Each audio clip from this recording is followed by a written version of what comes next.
Hello students, आज अपन start करेंगे। मैंने कल आपको बैंक चैप्टर करवाया था, मनी चैप्टर सॉरी करवाया था। आज अपन स्टार्ट करेंगे बैंक चैप्टर। पहले अपन ने पढ़ा था मनी, अब मनी के बाद अपने को मनी के बाद बैंक चैप्टर अपन डिस्कस कर रहे हैं। देखो, बैंक जो चैप्टर है सिर्फ 12th क्लास वालों के यूज में नहीं आता है। आप कोई भी गवर्नमेंट जॉब के एग्जाम देने जाएंगे तो बहुत सारे क्वेश्चंस आपको बैंक से रिलेटेड, बैंक चैप्टर से रिलेटेड आपको वहाँ पे जैसे repo rate, reverse repo rate, CRR, SLR, ये क्वेश्चंस आपको बहुत सारे बड़ी क्लासेस में वगैरह मिलेंगे। प्रैक्टिकल लाइफ में भी बैंक चैप्टर का जो नॉलेज है वो आपके बहुत सारा काम आएगा। जैसे अभी आप देख रहे हैं कि भाई अभी रिसेंटली जब कोरोना स्टार्ट हुआ इंडिया के अंदर, तो क्या क्या इन्होंने रेपो रेट घटा दी, बैंक रेट इन्होंने घटा दी, इससे EMI अपनी क्या हो गई, कम हो गई। तो आपने बहुत सारी न्यूज में चीजें पढ़ी होगी, लेकिन आपको समझ में नहीं आई थी। मैं आपको बेसिक से बेसिक कंसेप्ट एकदम डाउन लेवल पे कि 5वीं क्लास का 6ठी क्लास का बच्चा कैसे पढ़ता है वैसे मैं आपको बैंक चैप्टर समझाऊंगा, ठीक है ना।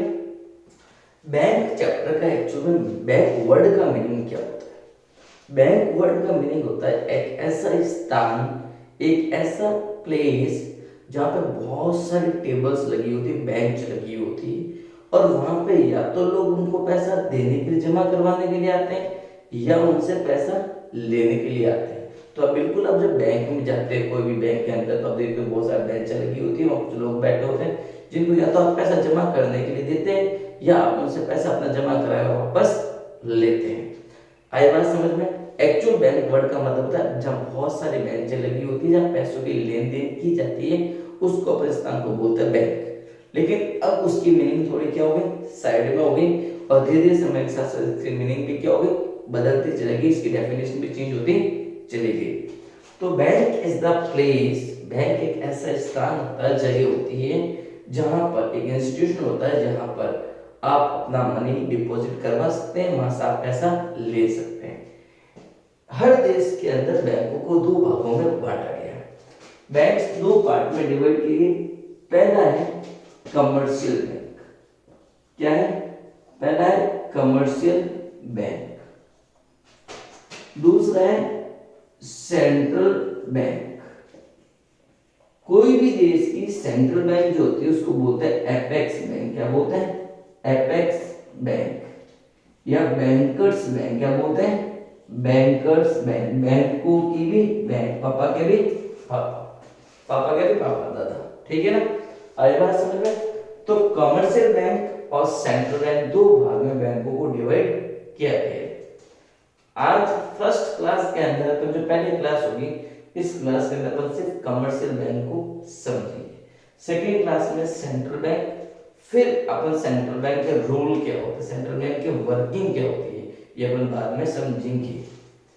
कमर्शियल बैंक, कमर्शियल बैंक के 2 काम होते हैं। कमर्शियल बैंक वह बैंक होती है, सबसे पहले सुनना, कमर्शियल बैंक वह बैंक होती है जहां पे आम आदमी, मैंने लास्ट क्लास में बताया था, जहां पे आम आदमी जो हमारे देश का नागरिक है वो जाके अपना पैसा जमा करवा सकता है और जरूरत पड़ने पर उनसे पैसा ले भी सकता है लोन के फॉर्म में। तो कमर्शियल बैंक के साथ 2 तरह की एक्टिविटी करते हो, ठीक है। डिपॉजिटिंग ऑफ मनी, ठीक है, एंड एडवांसिंग मनी, ठीक है। या तो आप पैसा उनके पास जमा करवाने के लिए जा रहे हैं, ठीक है ना, या उनसे पैसा लेने के लिए जा रहे हैं। आई बात समझ में? या तो आप उनके पास पैसा जमा करवाने के लिए जा रहे हैं या उनसे पैसा लेने जा रहे हैं। कोई भी बंदा आज तक गया RBI के पास में, रिजर्व बैंक ऑफ इंडिया के पास में, कि हमारा पैसा जमा कर दो? नहीं। आप अपने सिटी में जो बैंक खोले हुए हैं, UCO bank, bank of Baroda, SBI bank, Punjab national bank, जो भी yes bank, Mahindra bank, Kotak bank, जितने भी बैंक के प्राइवेट हो चाहे सरकारी हो, जहां आप अपना जाके पैसा जमा करवा सकते हैं और जरूरत पड़ने पर आप वहां से पैसा ले सकते हैं। अब बात ये आती है कि commercial bank are those banks which accept deposit. इसको क्या बोलते हैं? Which accepts deposit. क्या होगा? Commercial banks are those bank which accept deposit from the people at advancing loan and money to the people. Commercial bank वह bank होती है जो लोगों से पैसा जमा करती है और जरूरत पड़ने पे लोगों को पैसा देती है, उसको अपन बोलते हैं कमर्शियल बैंक। ओके, अब सबसे बड़ी बात है कि कमर्शियल बैंक लोगों से पैसा लेती किस तरीके से, what are the forms to accept the money from the people of the nation. आपके देश के लोगों से आप पैसा कैसे जमा करेंगे, बैंक को क्या तरीका दिया जाता है कि आप लोगों से इस तरीके से पैसा जमा कर सकते हैं। जैसे आप बैंक में जाएंगे, बैंक में आप जाके क्या करेंगे, बोलिए हमारा आपका कोई अकाउंट नहीं खुला हो, वहां पे आप जाके बोलो मेरा पैसा जमा कर दो, आपका पैसा लेंगे नहीं लेंगे, आपका भाई या दोस्त तो है नहीं जो आपसे पैसा ले लेगा। आज अपन किसी को उधार देते हैं डॉक्यूमेंट या कई तरह के अपन फॉर्मेलिटी कंप्लीट करते हैं।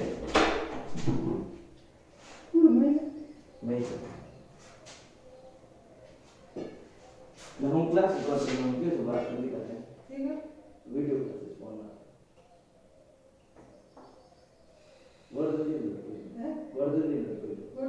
या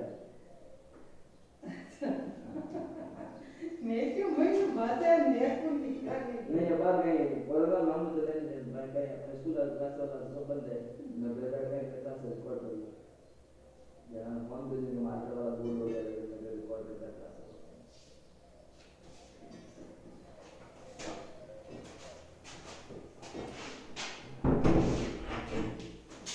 ठीक है ना, तो कैसे लोगों से पैसा किस फॉर्म में किस तरीके से आप बैंकों से पैसा एक्सेप्ट, बैंक है जो पब्लिक से पैसा एक्सेप्ट कर सकते हैं, इसके फॉर्म्स कैसे तरीके क्या है, ठीक है ना।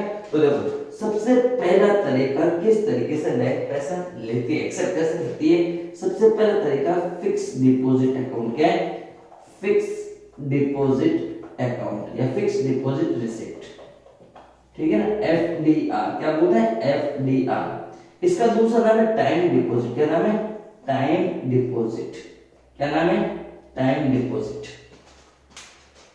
फिक्स्ड डिपॉजिट के अंदर क्या होता है कि आप बैंक के पास जाएंगे पैसा जमा करवाने के लिए, आप बोलेंगे मैं एफडी बनवानी है, तो जब आप बैंक के पास जाएंगे कि मैं एफडी बनवानी है, फिक्स डिपॉजिट करवाना, तो आपको पर्टिकुलर टाइम बताना पड़ेगा कि इतने टाइम के लिए बैंक के पास पैसा जमा करवा रहे हैं, 1 साल के लिए, 2 साल के लिए, 3 साल के लिए, 4 साल, जितने ज्यादा सालों के लिए आप बैंकों के पास पैसा जमा करवाएंगे एफडी के फॉर्म में, उतना बैंक आपको इंटरेस्ट ज्यादा देगी, क्योंकि बैंक उसको लॉन्ग टर्म तक मनी को यूज कर सकते हैं, आपको भी आराम से रिपे कर सकती है।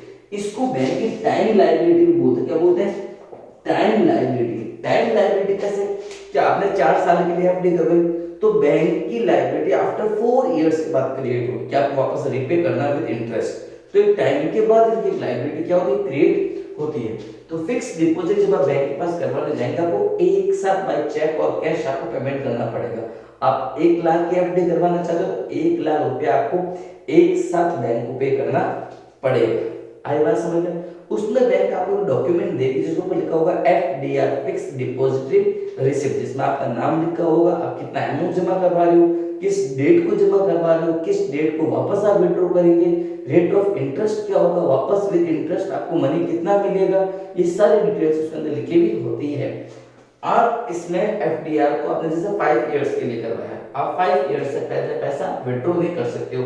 हाँ, कुछ स्पेशल कंडीशंस वगैरह हो जाए, प्रॉब्लम्स हो जाए, तो उसमें बैंक ऑफ डिटेल देख के आप पैसे निकाल सकते हो, लेकिन इसमें फिर आपका इंटरेस्ट डिस्काउंट हो जाएगा, इंटरेस्ट आपका क्या हो जाएगा रिड्यूस हो जाएगा। जितना इंटरेस्ट बैंक ने आपको पहले बताया उतना आपको रेट ऑफ इंटरेस्ट का पैसा नहीं मिलेगा, कम रेट ऑफ इंटरेस्ट आपको पैसा मिलेगा। तो देखो बैंक में पैसा जमा करवाने का पहला तरीका क्या है, फिक्स डिपॉजिटरी रिसिप्ट। दूसरा तरीका क्या है, सेविंग डिपॉजिट, क्या नाम है सेविंग डिपॉजिट। सेविंग डिपॉजिट को हाउस होल्ड डिपॉजिट भी बोलते हैं, क्या बोलते हैं सेविंग डिपॉजिट को हाउस होल्ड डिपॉजिट भी कई बुक्स में लिखा हुआ मिलता है। सेविंग डिपॉजिट के अंदर क्या होता है, आपकी जितनी बार मर्जी हो आप बैंक के अंदर जाके एसी की हवा खा सकते हैं, आप जितनी बार जाओ एटीएम के अंदर जाके एसी की हवा ले सकते हैं, जब भी अप्रैल मई का ज्यादा गर्म महीना आता है, ठीक है ना। इसमें आप जितनी बार चाहो उतनी बार पैसा जमा करवा सकते हो, लेकिन विड्रॉ करने की लिमिट होती है। कई बैंक की 40,000 की लिमिट होती है पर डे की या पर मंथ की, कई बैंक की 1 लाख होती है, कई बैंक की 2 लाख होती है, अलग अलग लिमिट्स होती है। आप उससे ज्यादा मनी मंथली या पर डे आप विड्रॉ नहीं कर सकते। यदि आपको विड्रॉ करना है तो बैंक को आपको अलग से इंफॉर्मेशन देनी पड़ेगी, लेटर देना पड़ेगा, उसके बाद बैंक आपको पे कर देगी। फिक्स डिपॉजिट पे सबसे ज्यादा इंटरेस्ट मिलता है, उसके बाद मिलता है सेविंग डिपॉजिट पर, ठीक है ना। नेक्स्ट है करंट अकाउंट। करंट अकाउंट कई बच्चों को पता है क्योंकि फादर्स के होता है, क्योंकि सबके लगभग बिजनेस करते हैं फादर्स, ठीक है ना, जितने भी कॉमर्स लिए होते बच्चों उनके parents. Fix deposit, so fix deposit, saving deposit, current deposit. Current deposit अधिकतर बिजनेसमैन खुलवाते हैं। कौन खुलवाते हैं? बिजनेसमैन खुलवाते हैं इसको। कौन खुलवाते हैं? बिजनेसमैन। करंट अकाउंट के अंदर क्या होता है कि आपकी जितनी बार मर्जी हो उतनी बार आप पैसा जमा करो। एक दिन में 100 बार ताकत आपकी जमा करवाने का, 100 टाइम्स जमा करो। आप बैंक के मजे लेना चाहते हो, आप 200 बार विड्रॉ करना चाहते हो, आप एक दिन में 200 बार भी विड्रॉ कर सकते हो, यानी कितनी बार भी जमा करवा सकते हो, कितनी बार भी विड्रॉ कर सकते हो। इसमें बैंक आपको कोई तरह का इंटरेस्ट पे नहीं करता, क्योंकि बैंक आप मजे ले रहे हो, सिंपल सी बात है, इसलिए बैंक आपको इंटरेस्ट पे नहीं कर सकता है। उल्टा बैंक आपको सेवाएं दे रहा है, ठीक है ना। तो सेवाएं दे रहा है बैंक, आपसे कुछ क्या करेगा, इसमें चार्ज लेगा, जो हर एक 1 लाख पे अलग, 2 लाख पे, हर लिमिट पे अलग अलग, विड्रॉ डिपॉजिट पे अलग अलग तरह का चार्ज अलग अलग बैंकों का होता है। तो इसमें कोई तरह का इंटरेस्ट आपको नहीं मिलता, ठीक है। तो फिक्स डिपॉजिट फॉर्म में जमा करवा सकते हो, सेविंग डिपॉजिट के फॉर्म में जमा करवा सकते हो, करंट डिपॉजिट के, करंट अकाउंट के फॉर्म में आप डिपॉजिट करवा सकते हो। इसके अलावा नेक्स्ट जो तरीका डिपॉजिट करवाने का है वो रिकरिंग डिपॉजिट। क्या है? रिकरिंग डिपॉजिट या रिकरिंग अकाउंट। बिल्कुल रिकरिंग अकाउंट है जो फिक्स डिपॉजिट जैसे ही होता है, लेकिन फिक्स डिपॉजिट के अंदर आपको एक साथ में पैसा जमा करवाना पड़ता है। लेकिन रिकरिंग डिपॉजिट में ऐसा नहीं, जैसे आपने एफडी 5 साल के लिए करवाई, 5 साल बाद या पैसा उठा सकते हो। बिल्कुल रिकरिंग डिपॉजिट की टाइम 12 महीने की होती है, 24 महीने की होती है, 36 महीने की होती है, 60 महीने की होती है, अलग अलग टाइम के अकॉर्डिंग होती है। और जो ड्यूरेशन आपने दे रखी है उस ड्यूरेशन बाद आप मनी विड्रॉ कर सकते हो। इसमें आपको इंस्टॉलमेंट में पैसा जमा करवाना है। कैसे? आप हर महीने एक लिमिट ले लो, 500 रुपए पर मंथ जमा करवाऊंगा या 1000 रुपए पर मंथ जमा करवाऊंगा मैं आपको, तो वो आपको जैसे आपने 24 मंथ्स के लिए, अगर 24 मंथ्स में आपको पर मंथ आपको 1000 रुपीज डिपॉजिट करवाने पड़ेंगे, और जैसे 24 मंथ्स कंप्लीट होंगे विद इंटरेस्ट आपको प्रिंसिपल अमाउंट आपको दे दिया जाएगा। इस पे इंटरेस्ट मिलता है, देखो सबसे ज्यादा इंटरेस्ट मिलता है एफडी पे, फिर मिलता है रिकरिंग डिपॉजिट पे, और फिर मिलता है सेविंग पे। करंट अकाउंट को कोई तरह का इंटरेस्ट नहीं मिलता है। आजकल नया डिपॉजिट चल रहा है home safe saving account, home safe saving account. ये कुछ सिटीज के अंदर कुछ टाइम के लिए लागू हुआ था, ठीक है ना। इसमें क्या सिस्टम होता है कि आपके घर पे जैसे आपको स्मॉल सेविंग होती है, आप 200-300 रुपए पर मंथ जमा करवाने के लिए बैंक तक नहीं जा सकते हो, इतना पेट्रोल का खर्चा आपका आ जाता है।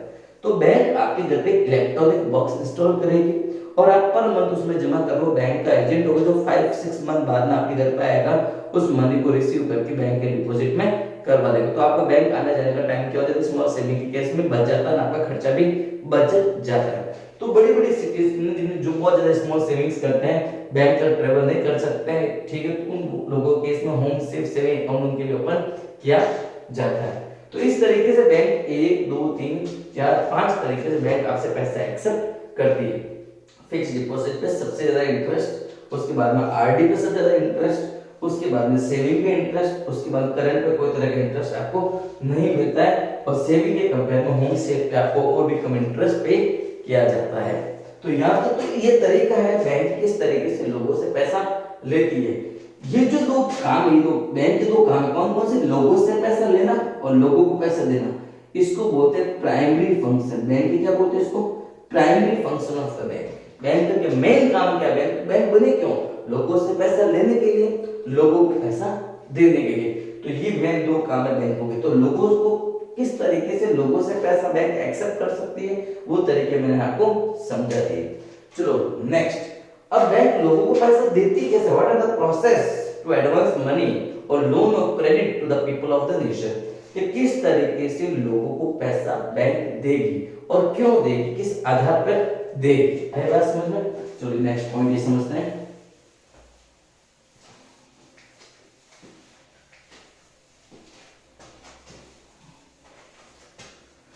चलो,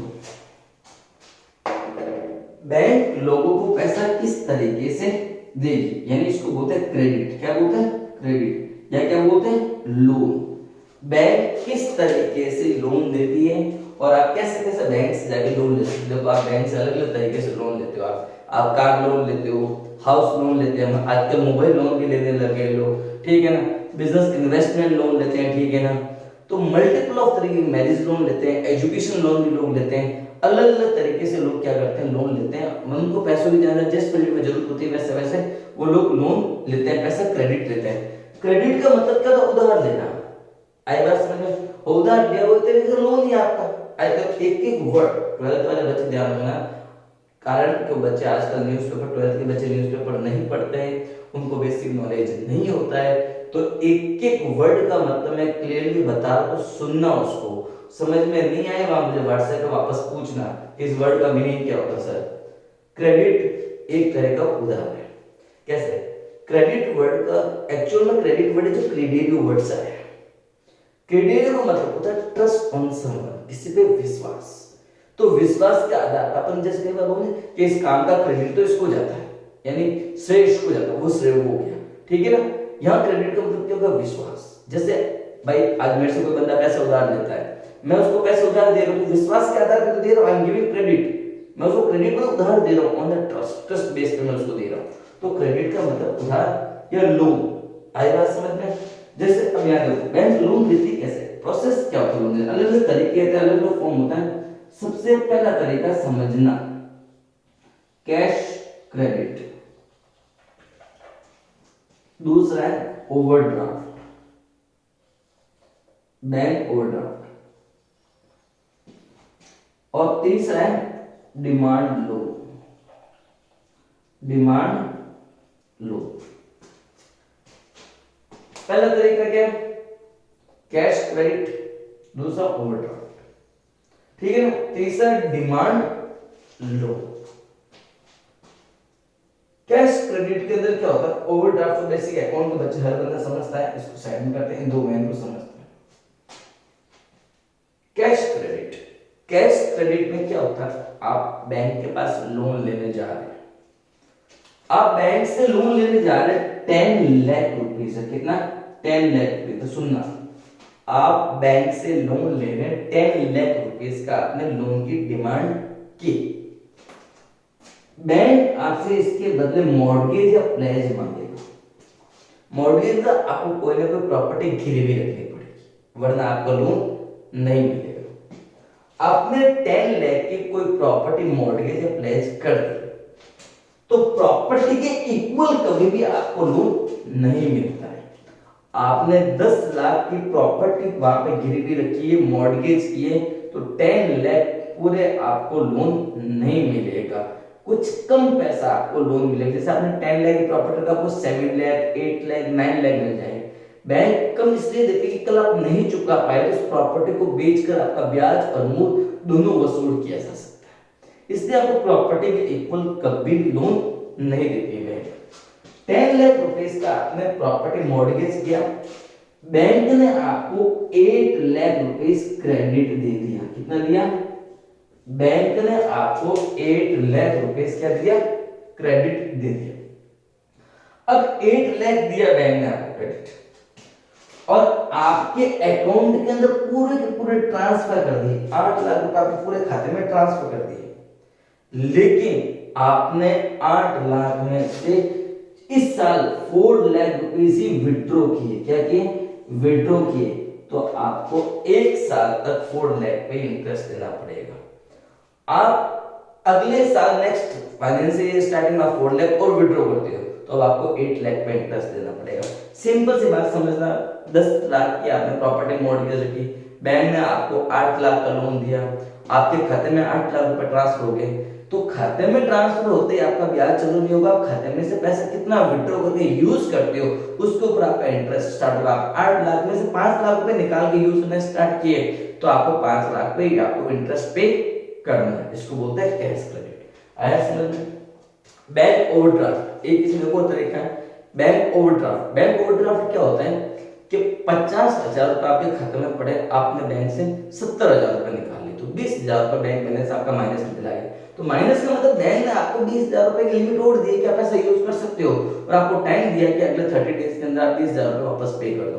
तो माइनस बैलेंस का मतलब बैंक ने आपको लोन दिया है कि भाई 50,000 के बाद 20,000 रुपये हम आपको एज ए लोन दे रहे हैं यूज करने के लिए, आपका जो काम है कंप्लीट कर दो, उसके बाद 20 to 30 डेज में आप रीपे करो और हमें इंटरेस्ट पे कर दो।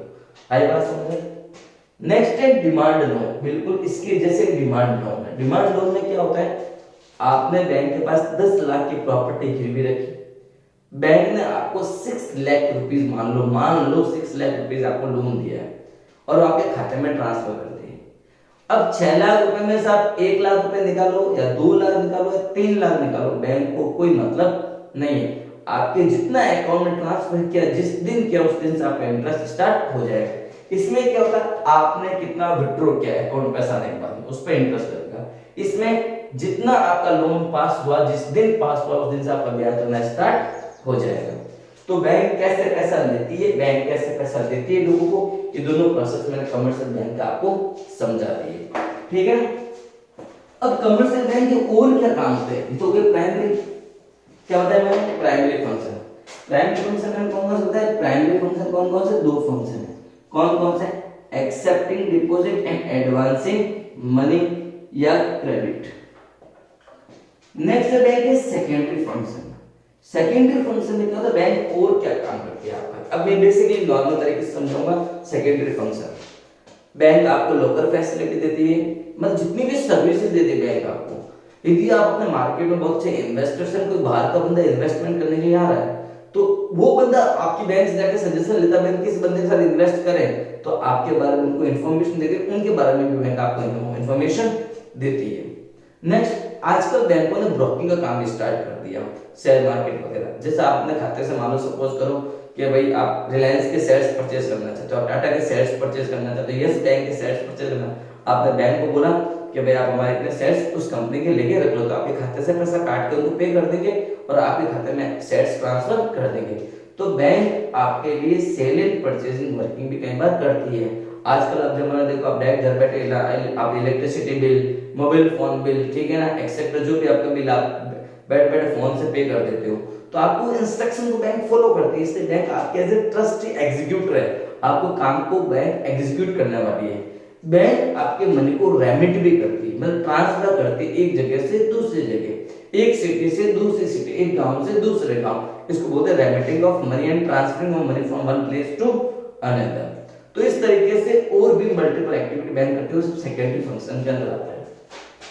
अब सबसे इंपॉर्टेंट जो कई बार वैल्यू बेस करके कुछ नहीं एग्जाम के अंदर आ जाता है, वो है व्हाट इज द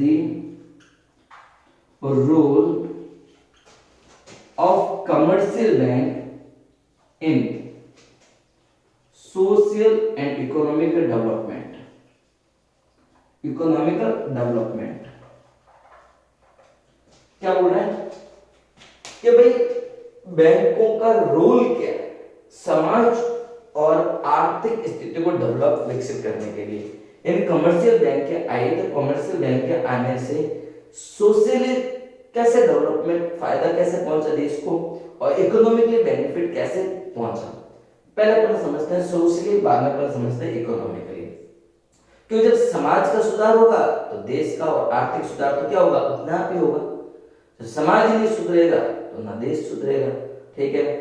तो सबसे पहले सोशल डेवलपमेंट। सोशल डेवलपमेंट क्या है, पहले आप एक शहर से दूसरे शहर जाते हैं, तब बीच में कोई 200 किलोमीटर का मान लो रास्ता होता है, आपको कोई बैंक नहीं मिलती, कोई छोटा टाउन होता हुआ बैंक नहीं मिलती। लेकिन आज देखो आप समय के साथ, टाइम के साथ साथ, ठीक है ना, गांव छोटे छोटे टाउन है वहां पे बैंकें खुली।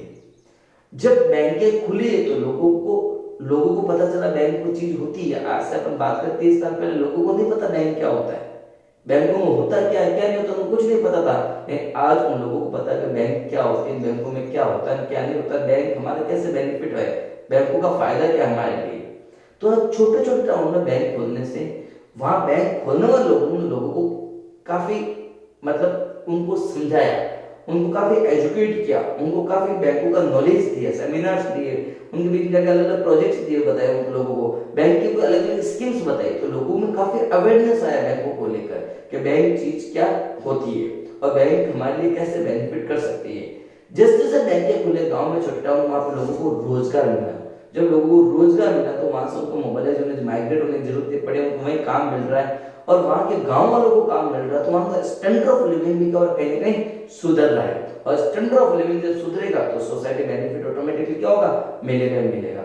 बैंकों ने अलग अलग स्कीम्स दी, अलग अलग स्कीम्स के जरिए लोगों के अकाउंट्स खोले, लोगों को कनेक्ट किया बैंकों से।